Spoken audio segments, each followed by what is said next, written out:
AP Calculus vertical motion problem number 100.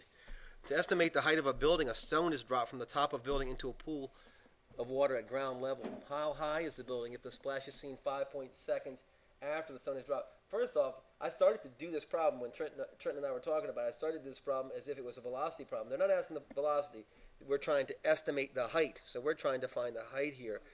Right. So this is position. So what we know is that at time it's 5 point, right?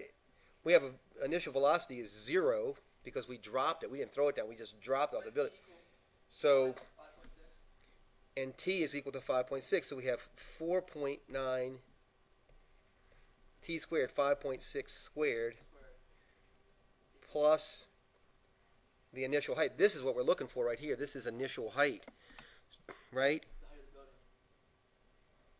Is equal to that position function. So what we're going to do is we're going to subtract that from both sides. So we're going to say initial height is equal to negative 4.9 times 5.6 squared.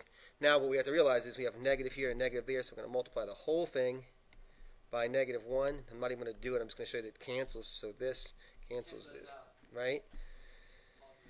So this gives us a better idea of what that initial height is. In this case, the initial height is the height of the building because that's where we dropped it from, and it's 100 and what is it? Like 150, 154, 153.7 meters high is our estimated height of that.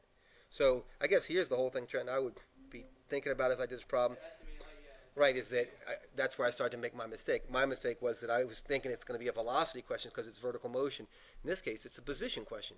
So when we take the AP exam, we have to think carefully about what we're really being asked so we don't end up answering the question that we want them to ask us instead of the one they actually did ask us. So, hey, thanks for watching.